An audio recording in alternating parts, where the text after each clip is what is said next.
So madaling sabi, ang daming proseso po na dinaanan mo na before na dumating doon sa notice of disallowance. So, madaling sabi, pag disallowed po, talagang may problema. Pang-ombudsman na po, pang-kaso. And in this case, dinala nila sa Supreme Court.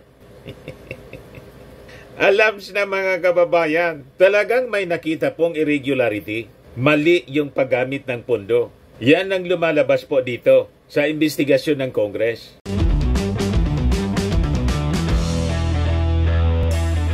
Ito naman po yung bago naming product na binibenta online. iGlow Serum, whitening po siya. Tingnan ninyo yung epekto sa aking anak na architect before and now. Yung mga inquiries po ninyo, dumiretso na lang kayo sa kanyang Facebook account, Riz Maravillas. Siyak mga kababayan, si Congressman Johnny Pimentel ng Surigao del Sur kung paano nilamon ng 3,000 students yung 112.5 million pesos na mula sa confidential funds mga kababayan ni Inday nung DepEd Secretary pa siya, kung paano inubos yun mga kababayan sa youth seminars ng mga estudyante. Sabi po ni Johnny Pimentel, kahit niya 3 buwan na mag-hotel pa, yung 3,000 students, mahirap pa niyang maubusan niya kahit 3 months sila. Yung 112 million, 112.5 million pesos. Matinding kainan po at party-party. At malamang may baon pa pauwi. May baon pang pera at kung ano-ano pang mga valuables mga kababayan. Kasi yung inubos pong pondo mula sa confidential funds ni Inday, 112.5 million. Sabi po dito, pagpapakain lang ng almost 3,000 students, uubusin ba natin ng 112.5 million? Talagang manghang-mangha mga kababayan si Congressman Johnny Pimentel. Ganon kasi ba? Dinamay pa yung mga estudyante. Nagamit pa sa paglamon. But before ko mga kababayan ibigay sa inyo yung full story, shocking story na yan, click subscribe muna dito sa ating YouTube channel and hit the notification bell para lagi po kayong updated sa mga kaganapan dito sa ating bansa. Like and share na rin po ninyo ng ating video. At huwag na rin po ninyo na skip yung ating mga commercial ads para tuloy-tuloy lang ang pag-unlad ng Bagong Pilipinas. Ang ating programa mga kababayan, atid sa inyo nitong ating mga sponsors. Firmax Firming and Lifting Cream. Pinapay po sa mga pulses in affected area. Mainam po ito sa mga pains at paninigas ng mga kaso-kasuan. Ito sa mukha naman yung application, anti-aging, Automax po siya. Ito iGlow Serum mga kababayan, whitening po siya, made in South Korea. Ito naman po, Nengxia Red Mix Fruit Drink, gawa po siya sa goji berry. May anti-cancer properties po siya. At sa mga nagana po ng malinis and spacious fitness gym, pumunta lang po kayo sa aming Colossal Fitness Gym. May Grab Car Rental din po kami. At bills payment po sa aming office. At saka sa mga mahilig po sa mga imported bags, manood po kayo sa live selling ni Madam Eileen Rosales sa kanyang Eileen Closet po. Pati mga shoes, ito yung kanya po. Ito yung kanyang page. Kita ninyo, napakagandang mga online selling po siya. Si Madam Eileen Rosales. Cellphone number niya po, 773-798-7816. Balikan natin yung kwento mga kababayan. Yan po si Congressman Johnny Pimentel. Manghang-mangha kay...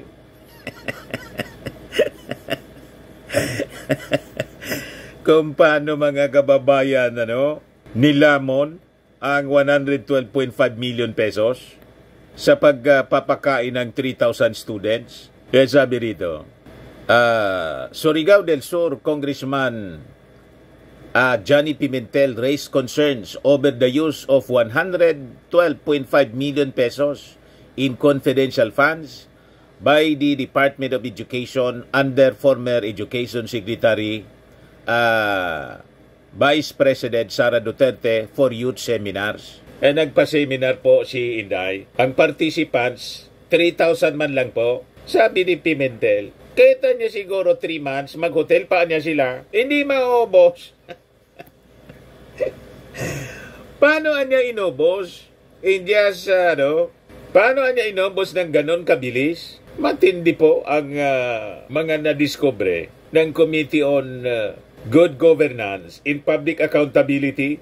So, Pimentel scrutinized the allocation which funded youth leadership summits, citing a lack of proper documentation and questionable liquidation reports. Question niya mga kababayan, the significant expenditures, expressing doubt that such a large sum was necessary given the relatively small number of attendees. 3,000 lang anyang attendees, uubos ng ganon.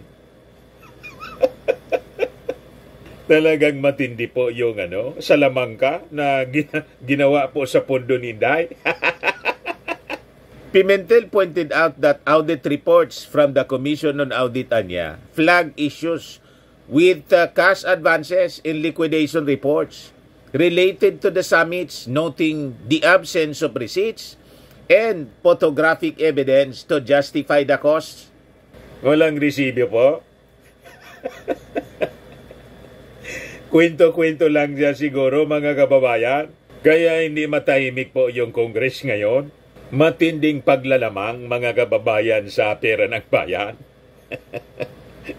So the committee chaired by Manila 3rd District Representative Joel Chua highlighted two specific COA Audit Observation Memorandums or AOMs addressed to Edward Fajarda, the Special Disbursing Officer of DepEd, who handled the 75 million cash advance but was absent from the hearing.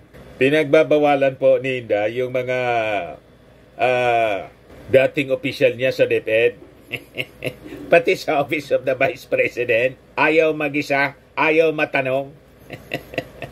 Sabi ko nga sa inyo, pag ayaw po matanong at pag tinatanong galit agad, may milagro siguradong tinatago. Tama po. Pimentel suggested that Fajarda's presence niya was crucial para linawin yung liquidation process, recommending further action to ensure his attendance at future session. So pinatapatawag na po sa susunod na hearing. COA representatives confirmed the AOMs which covered audits of confidential funds used by the Office of the Vice President in 2023. So question po ni Congressman Pimentel whether the summits had actually taken place, as the submitted liquidation documents were based on certifications from military officers with little supporting evidence. Malamang imagination man lang po. Wala mang aktual na nangyari pong seminar. Pero may kobra. Ganyan po ang ginagawa ng mga kurakot. Attorney Michael Poa, former DepEd spokesperson and now OBP spokesperson, clarified that the summits were organized by the Armed Forces of the Philippines as part of their anti-insurgency initiatives rather than directly by DepEd. Bakit kailangan ng confidential funds ni Inday, mga kababayan? Sa Armed Forces pala, ibinigay na lang sana sa mismong Armed Forces yung pondo. Kaya tama po talagang tinanggal yung confidential funds. Duplication lang po. Alam na ninyo kung ano yung intensyon. Despite this clarification, Pimentel continued to express doubts, stressing the need for further investigation and accountability for the use of such large amount of taxpayers' money. Kaya sabi po ni Pimentel, pagpapakain lang ng almost 3,000 students, uubusin ba natin ang 112.5 million pesos? Kahit na 3 buwan silang mag-hotel, hindi ba ubos ang 112.5 million pesos? Do we have documentation? Do we have evidence that indeed they conducted this Youth Leadership Summit or sa papel lamang ito? This committee would want to know where the money went because it is very clear this is just on paper. Pero ang totoo po niyan, may pinuntahan po. May pinuntahan ho yung 112.5 million. Tingin nyo, saan napunta yung 112.5 million po? Hulaan ninyo kung saan napunta yung limpak-limpak na salapi. Pakinggan natin mga kababayan yung parte ng congressional investigation. Yan po si Congressman Pimentel. And it was received by Lumilin Manalo on February 2, 2024. May I inquire from the COMSEC if this Mr. Edward Fajarda is present? COMSEC? Your Honor, Mr. Edward Fajarda was included in the invitees but he is not present today. Mr. Chair, it is very important Absent si that Fajarda. the presence of Mr. Fajarda, kailangan po natin sa komitiba na ito because Mr. Fajarda, for the information of everyone, is the special disbursing officer. And this person is the one who made the cash advance of 75 million pesos. And this is also the person that liquidated the said amount. So in order that this matter be given enlightenment, we need to hear the side of Mr. Fajarda. So in this case, Mr. Chair, in accordance with our rules, due to the non-appearance of Mr. Fajarda, I move to issue a show cause order to Mr. Fajarda for him to be compelled to be present during the next hearing. Is there any... Second, Mr. Chair. Second, Mr. Duly Chair. seconded. Is there any objection? Hearing none, the motion is carried. Also, Mr. Chair, they have submitted as part of their liquidation several certifications coming from military authorities. We also need to invite these persons so that they can explain to us or to this committee for these certifications.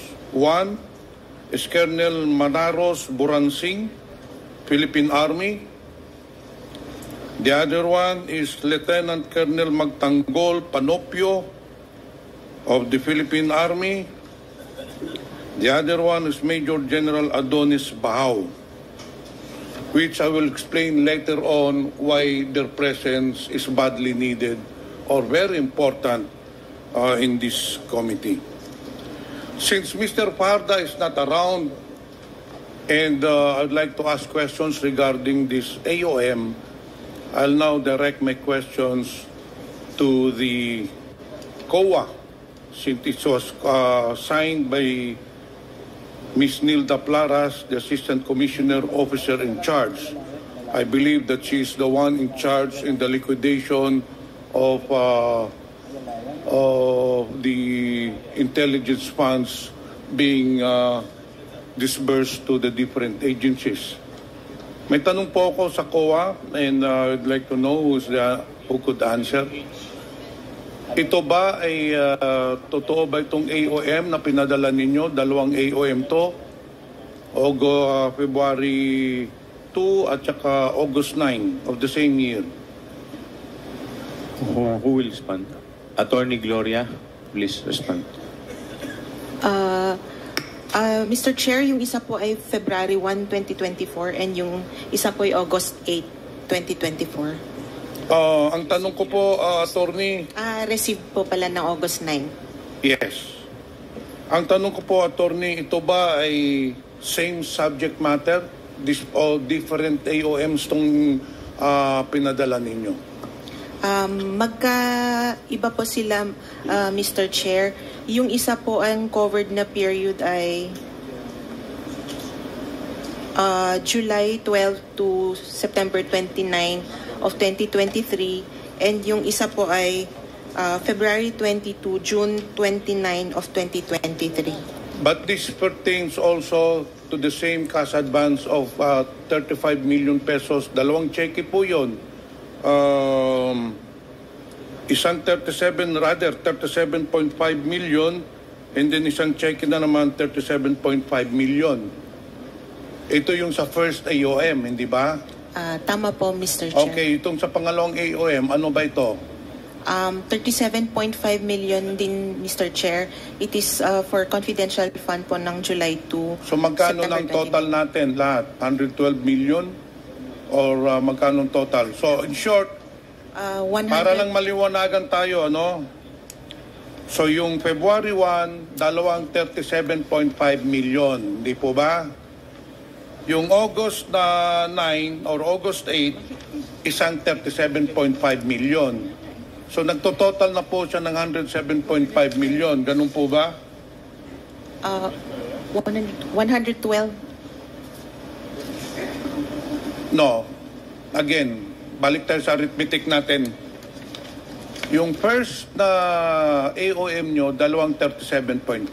Ang tanong ko, kasi walang nakalagay dito, sa pangalawang AOM, magkano ang kinas advance dito nung August? Sa pangalawang AM, Mr. Chair, 37.5 million po. So, 70 million plus 37.5 million, if my computation is right, totals 107.5 million, hindi po ba? Tama po, Mr. Chair. Pero sa inyong report, ang total na nakas advance is 112.5 million pesos. So may kulang na 5 million pesos yung... So ibig bang sabihin yung 5 million pesos na balance, walang AOM yun?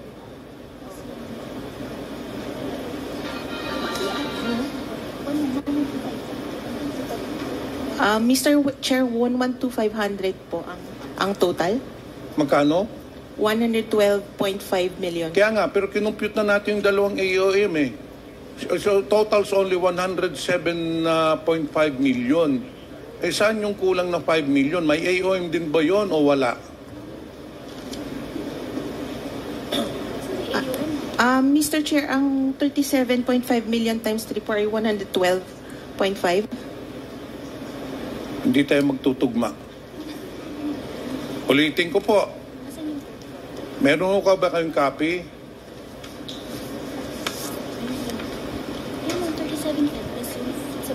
You know, attorney, this is a committee hearing. I think next time you should come here prepared.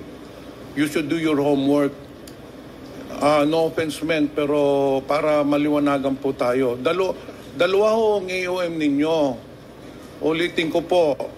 Yung isang AOM ninyo is 70 million pesos. Yung pangalawang AOM, sabi nyo 37.5. But the total cash advances as per your support is 112.5 million pesos. May kulang na 5 million pesos. So ano bang ibig sabihin ninyo dun sa report ninyo? Yung 5 million pesos walang AOM yon? Wala eh. Mr. Chair, yung AOM po, ang total nung first is 75 million. Correct. I stand corrected. 75 million pesos pala. Okay, now.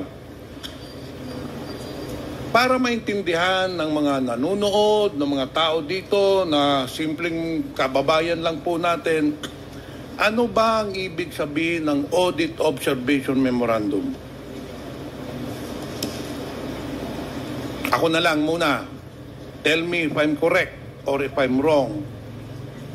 Ang Audit Observation Memorandum, ini-issue po yan ng COA dahil may nakita silang hindi sang-ayon sa INGAS, hindi po ba? May tinatawag tayong INGAS sa COA, yung Government Accounting Procedure or something. In short, it does not conform to the normal transactions. Every agency has a auditor, hindi po ba? Ngayon, ang COA, post-audit po kayo. Wala na po tayong pre-audit. Matagal na ho wala tayong pre-audit. Pagkatapos ng transaction, kompleto po yun. Disbursement vouchers, lahat, cheque. Pino-post-audit po yun.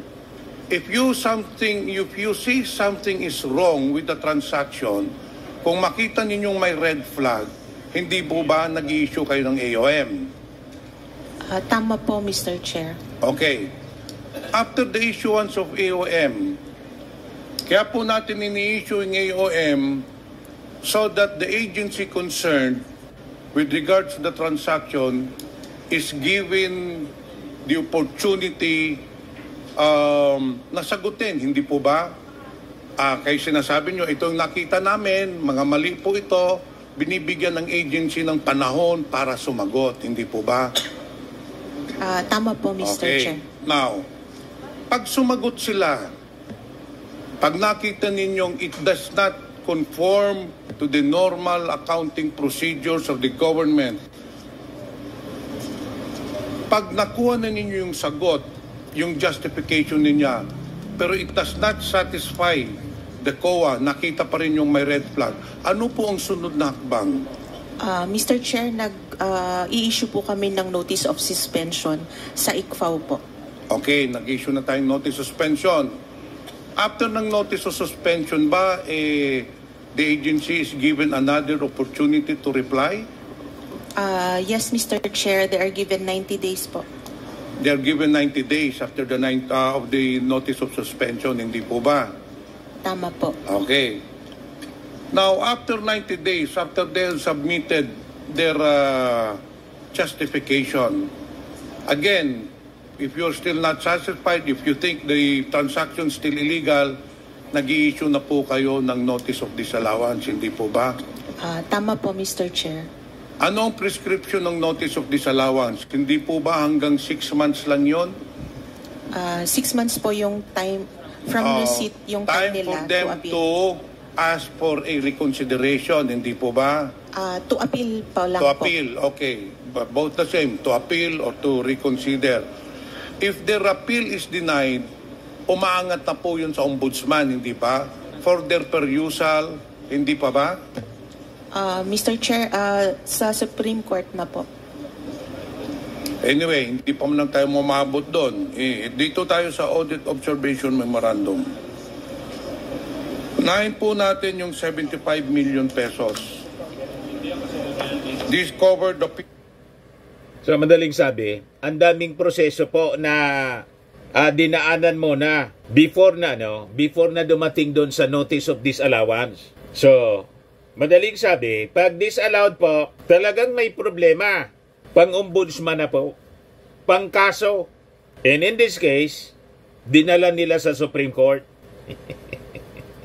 Alam na mga kababayan, talagang may nakita pong irregularity. Mali yung paggamit ng pondo. Yan ang lumalabas po dito sa investigasyon ng Congress. Ituloy natin mga kababayan. Yung unang 37.5 million covered the period from February 20 to March 30 and April 30 to June 29. Now, this was addressed to Mr. Fajardo with regards to the liquidations of cash advances of Mr. Fajardo. I want to put it on record that the two checks amounting to 75 million pesos were cash advanced or made na advance po ni Mr. Fajardo. Now, sa AOM po, ang nakalagay po dito, we noted the following deficiencies. The propriety and validity of the transaction could not be ascertained as the submitted LRs not fully supported with complete and proper documentation under Joint Circular Number 201501. Walang tamang dokumento po? Dito sa unang OAOM, since you have already manifested in your AOM na may nakita na kayong deficiency, one is there is no document supporting the liquidation.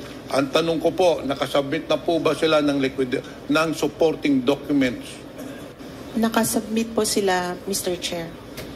Are you satisfied with their or you're still in the process of auditing the documents, or do you have already findings with regards to the documents that have been submitted?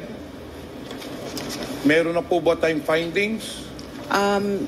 Nag-submit na po and evaluate na po namin yung compliance nila, Mr. Chair. So sa pagka-ngayon wala pa po tayong findings, ine-evaluate pa po, hindi po ba? Mr. Chair, nakapag-issue na po kami ng credit notice. naka-issue na kayo ng credit notice Yes, Mr. Chair. with regard to the 75 million pesos. Yes, Mr. Chair. Na-comply ba nila isa, item 4.12 requires that the disbursements from the confidential fund shall be supported, among others, in a sealed envelope. Okay na yan.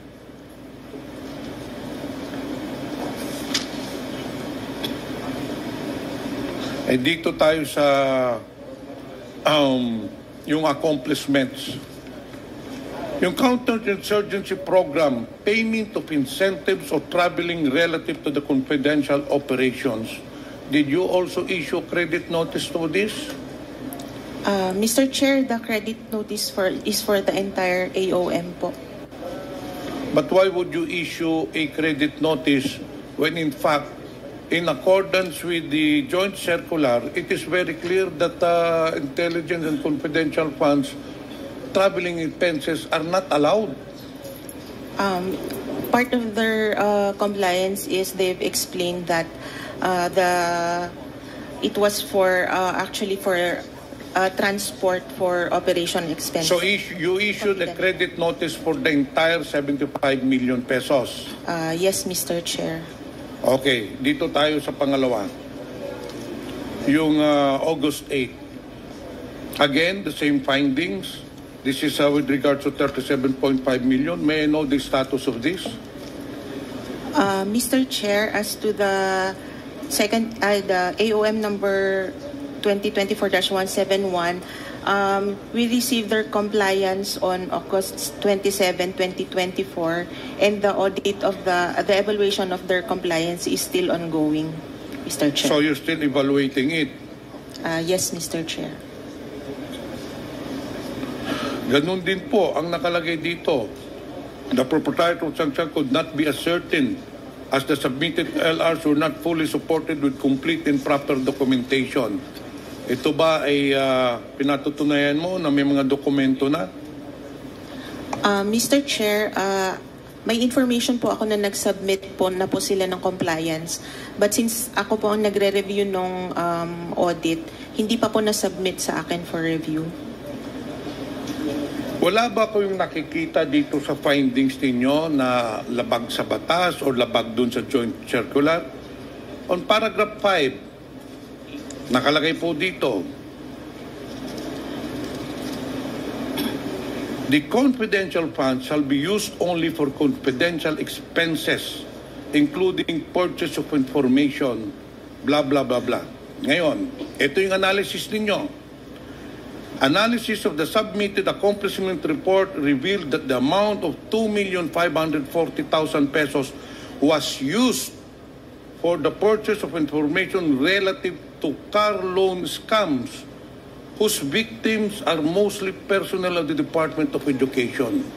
Ito ang tanong ko, sa tingin ba ninyo, sako pa ba ng intelligence fund, confidential funds, ang pag-purchase ng information para sa car loan scams?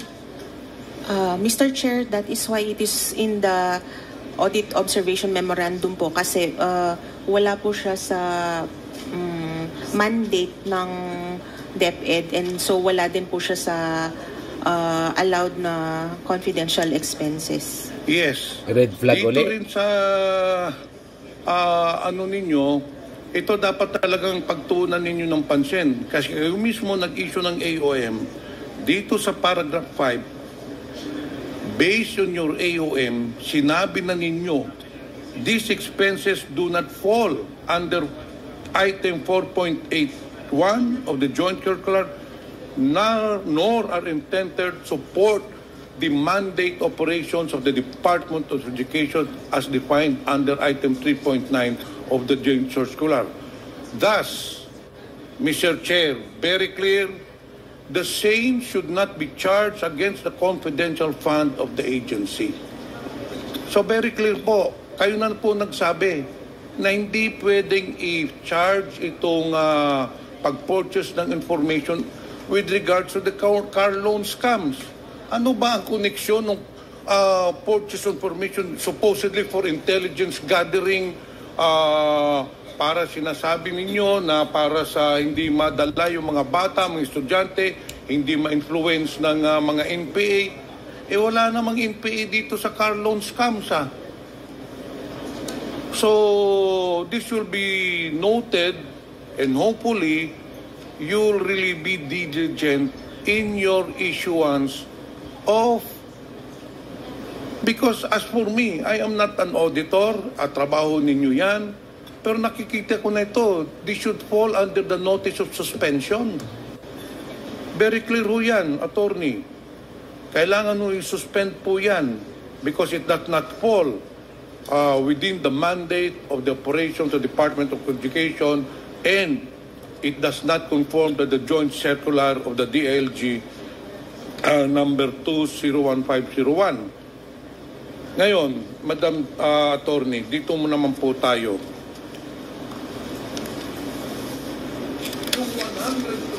Yung 112.5 million pesos, upon my verification, upon the appreciation of the documents that has been submitted to this committee, I found out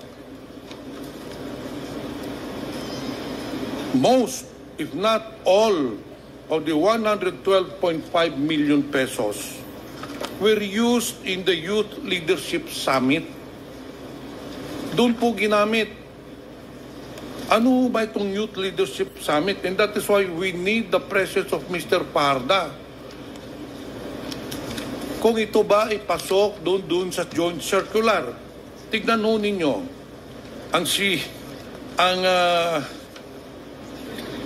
Sinabit lang liquidation nila is certification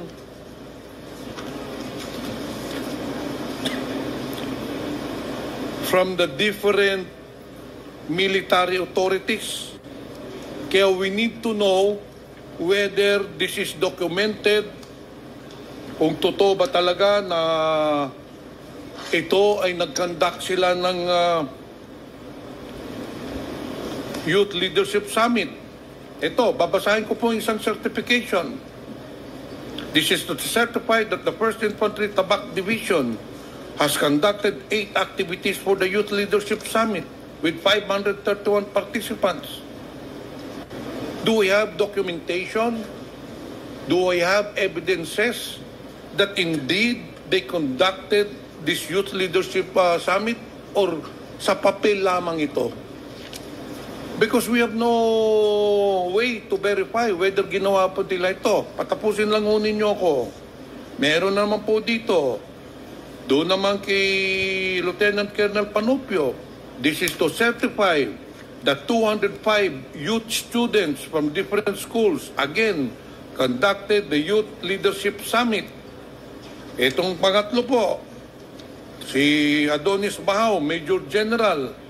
Ang sinasabi po niya, he conducted 9 youth leadership summits which engaged a total of 860. Yun lang hong ginawang liquidation. There is no supporting documents. Do I have pictures? Do I have receipts? Siyempre, kung youth leadership summit yan, kailangan may resibo. Lahat sa pagkain or what. In fact, for me, ordinary person ako, this does not fall within the utilization of the joint circular. Very clear po dun sa joint circular. Ano ba itong Youth Leadership Summit?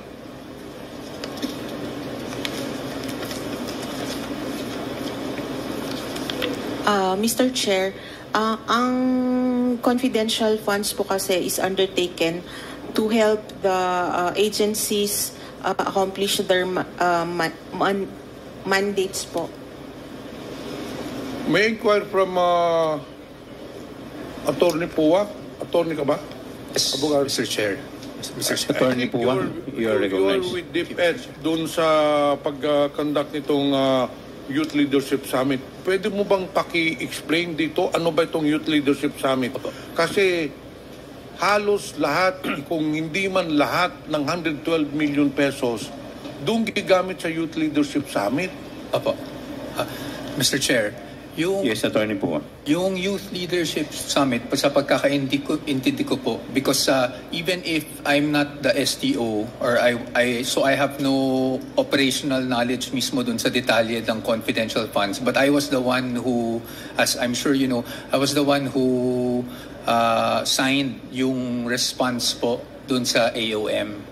So, yung pagkakaintindi ko po doon sa certification sa ginawa nila, yung Youth Leadership Summit is not something that DepEd conducted, but actually yung mismong nag-certify po from the AFP. They conducted advocacy or awareness programs against insurgency in those certain areas. Yun lang po yung pagkakaintindi ko based on the documents. Kasi po yung response ko po ng DepEd doon sa AOM, we prepared it based on the documents that were available, depending kung ano po yung finding ng AOM. Mr. Chair, kahit na confidential fund po yan, that is still taxpayers' money. Kasi ginagawa po natin ang budget every year, and then lahat po yan, yung budget po natin na nagpopondo po na yan, ay taxpayers' money.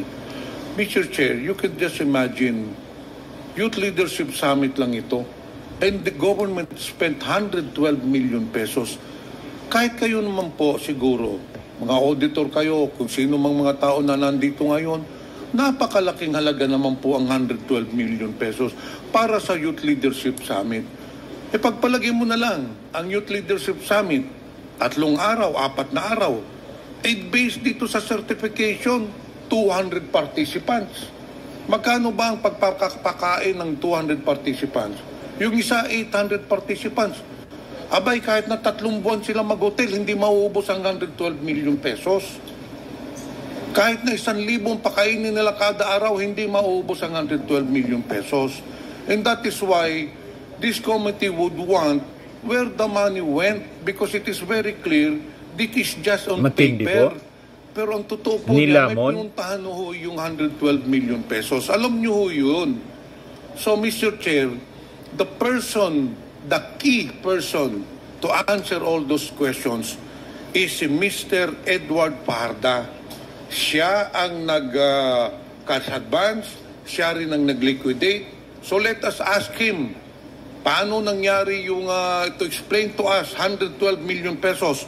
As far as I'm concerned, there are only 3 certifications here. Ang nakalagay dito, isa 863 students, ang isa 200, ang isa 900 students. Pagpapakain lang ng almost 3,000 students, uubusin ba natin ng 112.5 million pesos? So that is why, Mr. Chair, I will mga reserve my question. 2,000 nga lang. But as a layman, 900, 800, 200. We are not auditor, but very clear po, malaki ho ang mga katanungan 2,000 plus lang na dapat sagutin ng DepEd 2,000 nga lang dito sa 112.5 million pesos. 2,100. Thank you, Congressman Johnny Pimentel. Ay, 19 nga lang pala.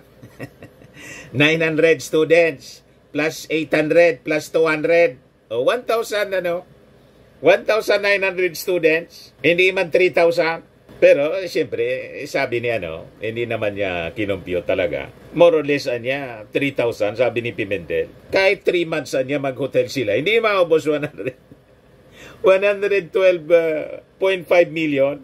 Inubos sa seminar. Matindi mga kababayan si Inday. Sa mga naghanap ng malinis and spacious fitness gym, pumunta lang po kayo sa aming Colossal Fitness Gym. We also offer Grab Car Rental with our brand new 2023 model ng Toyota Innova. We also accept booking for those who are planning to travel via PAL, Cebu Pacific, and other airline companies, local and international, and bills payment for Meralco Bills, PLDT, Aleco Bills, etc. Ang Colossal Fitness Gym is located at 3rd floor Security Bank Building, Landco Business Park, Legazpi City, Albay. For inquiries, look for Chilon Maravillas. Contact number 0966-802-0949. Yan yung aming Innova. Lagi na pong matao sa amin. Pati mga foreigners po, tingnan ninyo, mga British tourists sila. Ang lalaki ng katawan na, mga kababayan, nag-gym sa amin. Ito naman po, Indian National. Ito mga mga European sila. Ito naman yung bago naming product na binibenta online, Eye Glow Serum. Whitening po siya galing sa South Korea. Tingnan ninyo yung epekto sa aking anak na architect entrepreneur, Riz Maravillas. For inquiries, look for Riz Maravillas on FB. Ito naman po, Firmax Framing and Lifting Cream. Pinapahid po ito sa mga pulses and affected area. Mainam po ito sa mga pains at paninigas na mga kasukasuan. Ito po, Automax Radiant Serum. Sa mukha naman yung application. Anti-aging po siya. You will look 10 years younger than your age. Sa mga cancer patients naman po, baka lang gusto ninyo itong itry. Nengxia Red Mix Fruit Drink. Hindi man po siya gamot, food supplement siya. Kaya lang, gawa siya mga kababayan sa goji berry. Yung goji berry may anti-cancer properties. Yung mga inquiries ninyo, dumiretso na lang kayo sa aming messenger sa Facebook para masagot namin agad. Ayos po. Ako po si Dante Maravillas. Bye-bye. God bless.